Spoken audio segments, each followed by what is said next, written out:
MIT unveils breakthrough in detecting tiny asteroids, boosting planetary defense. This is by Jennifer Chu, Massachusetts Institute of Technology, MIT. Researchers at MIT developed a method to detect small asteroids in the main asteroid belt, significantly improving our ability to spot objects as little as 10 meters across, that's 30 feet across.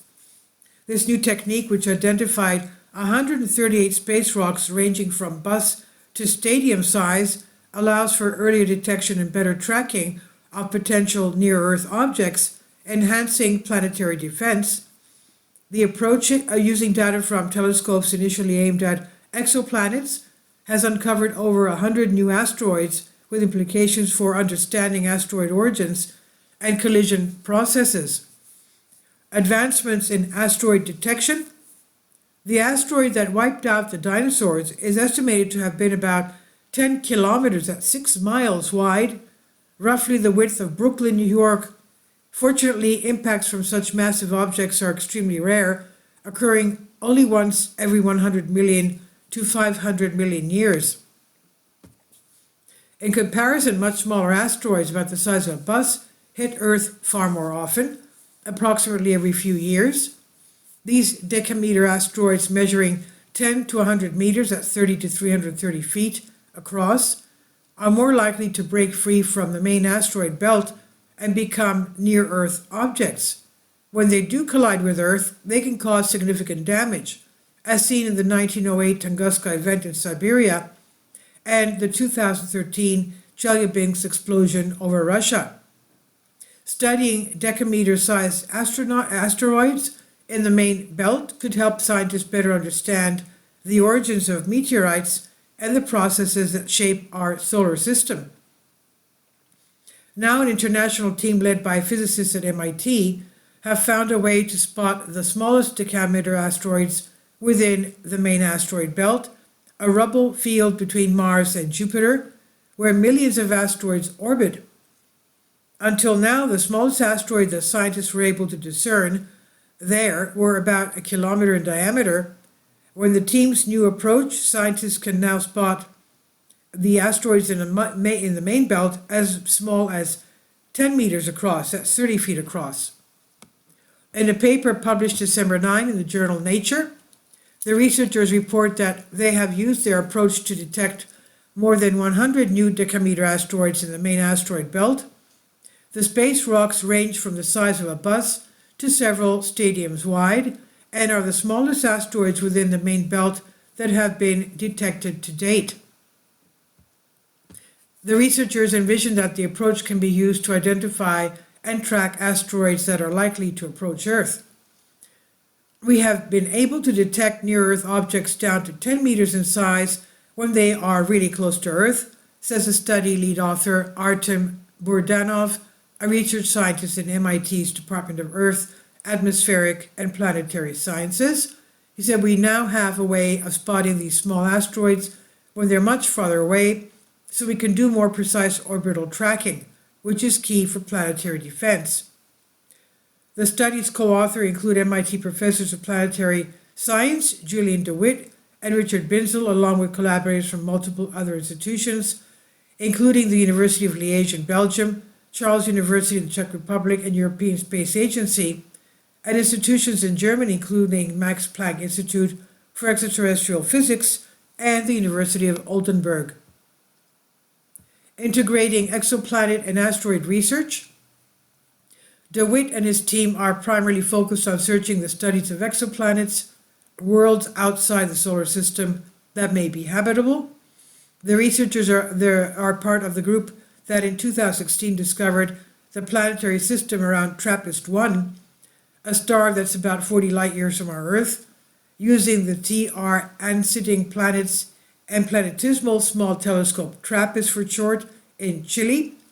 The team confirmed that the star hosts rocky Earth-sized planets, several of which are in the habitable zone.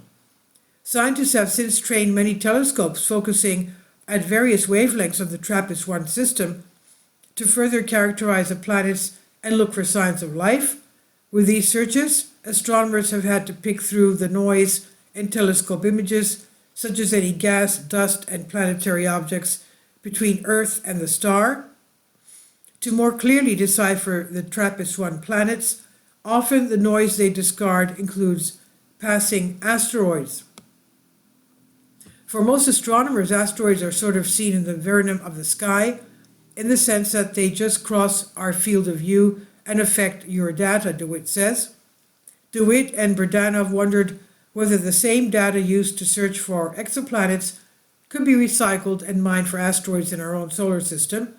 To do so, they looked to shift and stack, an image processing technique that was first developed in the 1990s.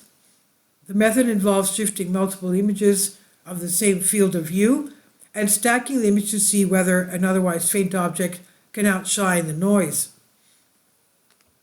Breakthrough in asteroid imaging.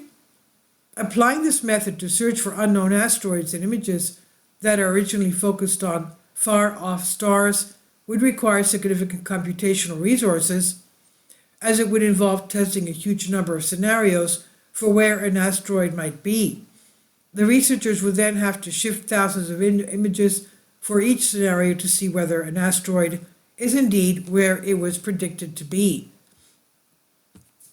Several years ago, Berdanov, DeWitt, and MIT graduate student Samantha Hassler found they could do that using state-of-the-art graphic processing units that can process an enormous amount of imaging data at high speeds. They initially tried their approach on data from the Speculus, that search for habitable planets eclipsing Ultra 001 stars, survey, a system of ground-based telescopes that takes many images of a star over time. This effort, along with a second application using data from a telescope in Antarctica, showed that researchers could indeed spot a vast amount of new asteroids in the main belt. An unexplored space. For the new study, the researchers looked for more asteroids down to smaller sizes using data from the world's most powerful observatory, NASA's James Webb Space Telescope JWST, which is particularly sensitive to infrared rather than visible light. And as it happens, asteroids that orbit in the main asteroid belt are much brighter at infrared wavelengths than at visible wavelengths, and thus far are far easier to detect with James Webb's infrared capabilities. The team applied their approach to James Webb images with TRAPPIST-1. The data comprised more than 10,000 images of the star, which were originally obtained to search for signs of atmospheres around the stars, the system's inner planets. After processing the images, the researchers were able to spot 8 known asteroids in the main belt. They then looked further and discovered 138 new asteroids around the main belt, all with tens of meters in diameter. The smallest main belt asteroids detected to date. They suspect a few asteroids are on their way to becoming near-Earth objects, while one is likely a Trojan, an asteroid that trails Jupiter, which is huge. We thought we would just detect a few new objects, but we detected so many more than expected, especially small ones, DeWitt says. It's a sign that we're probing a new population regime where many more small objects are formed through cascades of collisions that are very efficient at breaking down asteroids below roughly 100 meters, that's 330 feet. Statistics of these decameter main belt asteroids are critical for modeling. Morislav Broz, co-author of the Prague Charles University, said, and a specialist of the various asteroid populations in the solar system, it's a totally new, unexplored space we are entering, thanks to modern technologies. Berdanov says, it's a good example of what we can do as a field when we look at the data differently. Sometimes there's a big payoff, and this is one of them. And this is on SciTech Daily by Jennifer Chu, MIT. Please leave your comments, and thank you for your support. Please support my Patreon account. The daily posts are 5 videos daily, and they are totally different from what I have on my YouTube channel. Thank you so much for your support and that you find all my content so interesting. You'll find the Patreon account details in the description box below.